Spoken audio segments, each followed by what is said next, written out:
UK Muscle, back with another AVRT video, this time looking at 3 of the common tactics that your addictive voice will try and use when you finally decide to stop your addiction for good, whether that's alcohol, whether that's drugs, binge eating, whatever it is that you're addicted to.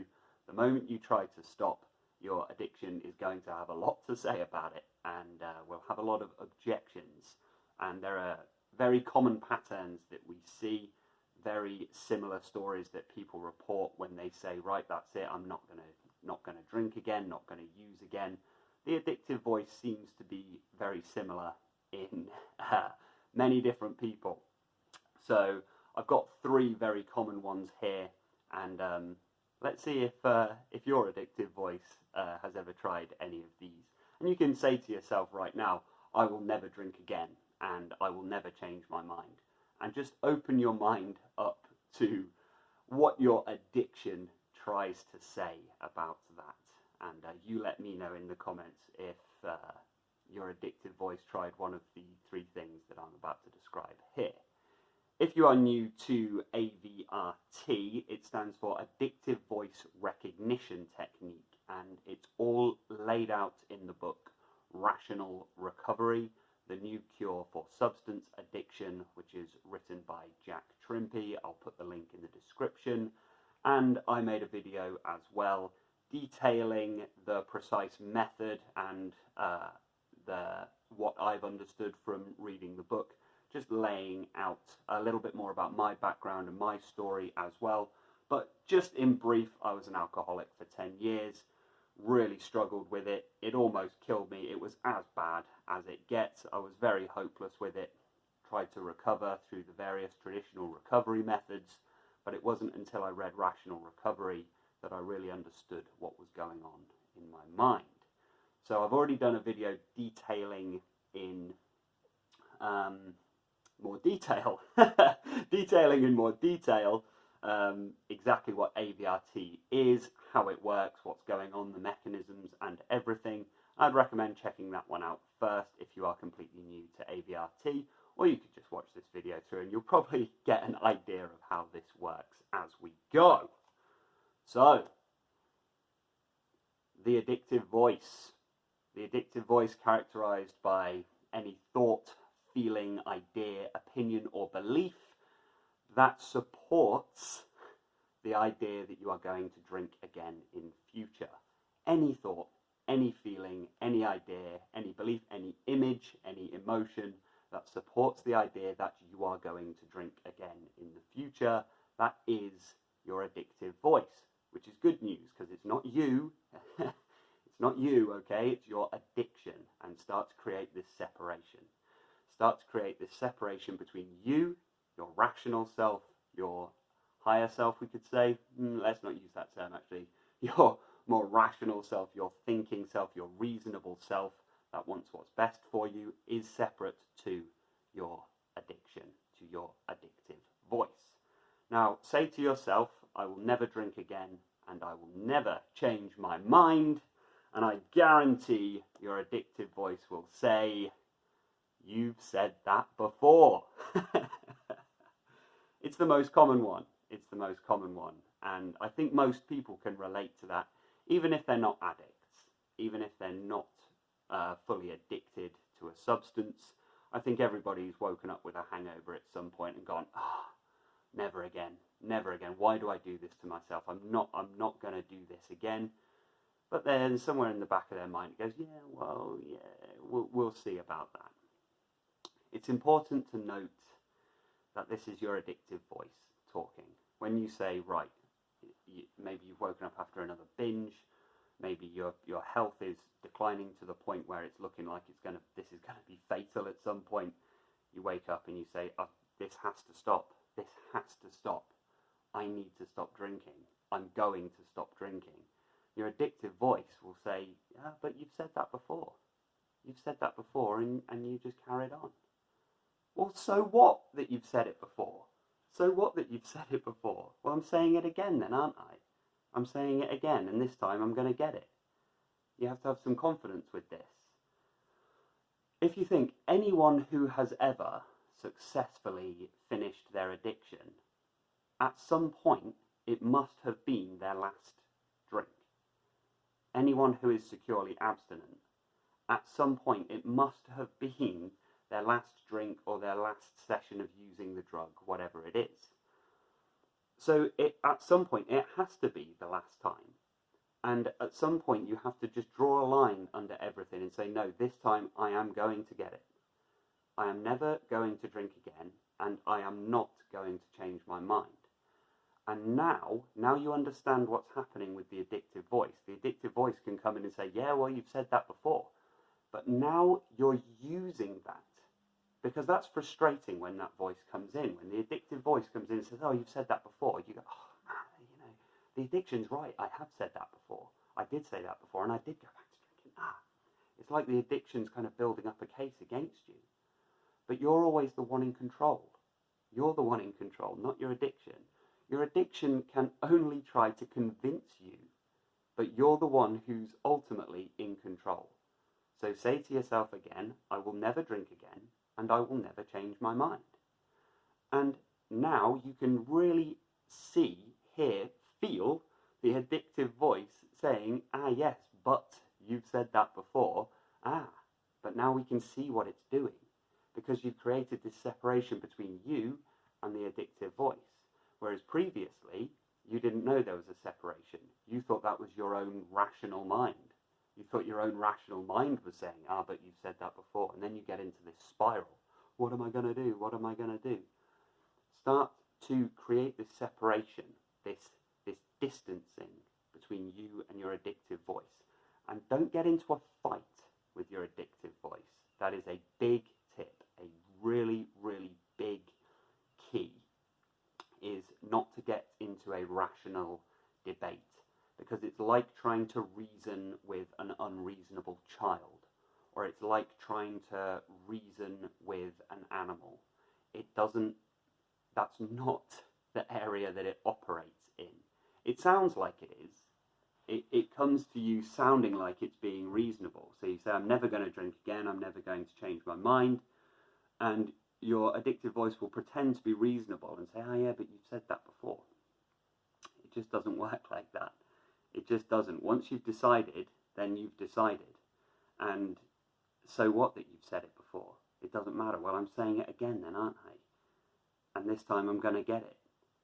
And have some confidence and courage with that, because like I say, at some point, anyone who ever got it, anyone who ever sobered up and stayed sober, at some point it was their last one. Don't get into a fight with the AV. The response is always just to not drink. That's it. It's just I don't drink. That's it. So it doesn't matter if the AV says, oh yeah, but you said that before. I don't drink. It's as simple as that, and that's the end of that. The AV's going to have lots to say about it. Yeah, don't worry about it. Do something else. Anything else. It doesn't matter. Just don't drink. That's how you win the fight against the AV. Number two, the second most common tactic. When you say, oh, I'm going to stop drinking, your addictive voice says, oh, come on, you're not that bad. You're not that bad. You're not as bad. It's not like you're out on the streets. It's not like you're as bad as your mate. I mean, your mate drinks beer and whiskey, and you only drink beer. So, you're not that bad. Maybe you just need to cut down. It's not that you need to stop. You just need to cut down. Come off it. Come off it. Be honest with yourself. If you're even watching this video, the likelihood is that you've probably got a problem with this substance. And your addiction's not going to like me saying that either. So if you're in the position where you're thinking, right, I really need to stop this, then it's got to be abstinence. It can't be cutting down. But the AV, the addictive voice, starts to compare you to people who are worse than you. And so you say, oh, actually, no, I guess I'm not as bad as some of the others. And, it's not like I'm on the street, and it's not like I'm as bad as my mate. So glug, glug, glug, glug, glug. It's absolutely fine to carry on drinking myself to death because it's not as bad as the others. We've just got to be honest with ourselves. Honest with ourselves. Do you really want to continue this addiction? Really? It doesn't matter, really. I mean, how bad does it have to get until you stop? Because you will never, never, ever reach the bottom. You never quite reach there until you're dead. But then, when you have an addiction, you're rapidly on your way to that. But on the way to that, it's a fate worse than death. It's worse than death. Because it takes everything from you. It takes your money, it takes your family, it takes your friends, it takes your dignity, it takes your job, it takes everything.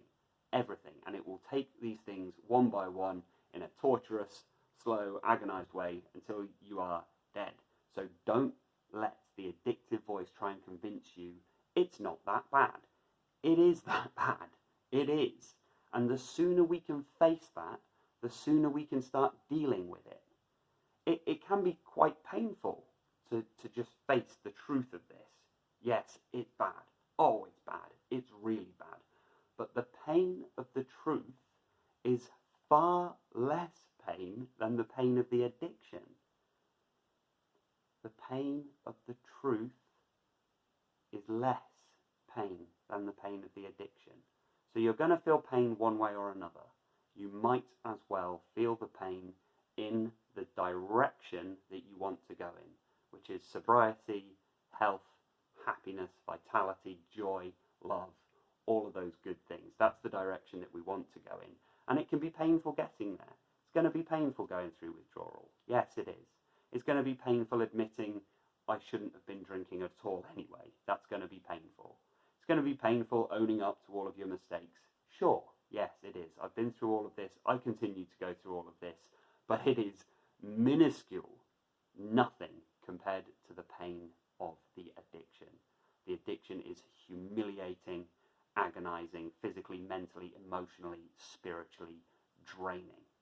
It destroys you every single day. So this, oh, it's not that bad, it's just a tactic of the addictive voice. Start to listen to it. Start to recognize, oh wow, okay, there's this voice that comes up. That's not me, that's not my rationality, that's not my reasoning, that's my addiction. Number three. Oh, I will never drink again and I will never change my mind. Your addictive voice pipes up and says, that is such a good idea. That's a really good idea. I think this guy is really onto something there. But tell you what, just wait until after your birthday, and then we're going to take a look at this, because that is a great plan you're coming up with there. Or yeah, oh yeah, never drink again, never change your mind. Yeah, that's a good idea. Tell you what, we'll wait till after Christmas, and then after Christmas, then we can maybe take a look at this. Very, very sneaky, very subtle tactic of the addictive voice. Very clever, but ultimately, it's just your addiction trying to prolong the use of drugs, alcohol, whatever it is that you're addicted to. Man, oh man, just wait till tomorrow. I mean, again, everybody can